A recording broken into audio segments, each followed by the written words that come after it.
रियासती वजीर वेमुला प्रशांत रेड्डी ने कहा है कि बीजेपी रुकने पार्लियामेंट धर्मपुरी अरविंद सियासत पर एक धब्बा हैं और वो एक बेअदब शख्स हैं। उन्होंने कहा कि अरविंद की जबान बहुत ही शर्मनाक थी और एमएलसी कविता ने अरविंद को जवाब देते हुए कोई सख्त या तज़हीक आमेज जबान इस्तेमाल नहीं की। वो हफ्ते को टीआरएस एलपी के दफ्तर में दीगर कायदीन गणेश गुप्ता, गंगाधर गौड़ और दीगर के साथ बात कर रहे थे।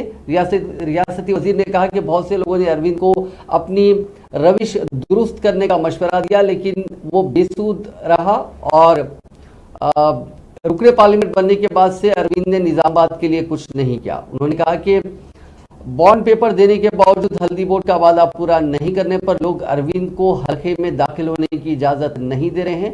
यही वजह है कि अरविंद इस तरह की बेकार तबसरों के जरिए सुर्खियों में रहना चाहते हैं। उन्होंने कहा कि कविता ने अमेरिका में अपनी मुलाजिमत छोड़कर तेलंगाना तहरीक में शुमूलियत अख्तियार की और इस तहरीक में एक अहम रोल अदा किया। उन्होंने वाज़ेह किया कि केसीआर हमारे कायद हैं। उन्होंने इल्जाम लगाया कि बीजेपी कायदीन तेलंगाना में अमन व अमान की सूरत हाल को बिगाड़ने की कोशिश कर रहे हैं। అంతకంటే ఎక్కువ ఏమైనా పదాలు ఉంటే కూడా ఇంకేమైనా ఎక్కువ తిట్లు ఉంటే కూడా అవన్నిటికీ ఈ అరవింద్ అర్హుడు అని చెప్పి నేను భావిస్తా ఉన్నా. ఎందుకని ఆయన వ్యవహార శైలి, ఆయన మాట్లాడే భాష అవన్నీ కూడా అట్లనే ఉంటున్నాయి.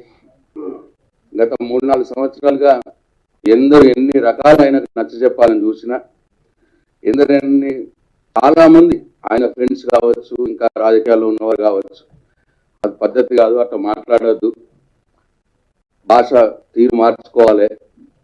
ఎన్ని రకాలు చెప్పినా మనిషి మారలేడు. మృగం కంటే ఎక్కువ హీనంగా ప్రవర్తిస్తా ఉన్నాడు. ఎందుకంటే ఇది చూడండి మీరే, వాళ్ళ బిడ్డనే వాళ్ళే అమ్ముకుంటారు. ఇదేం పద్ధతే?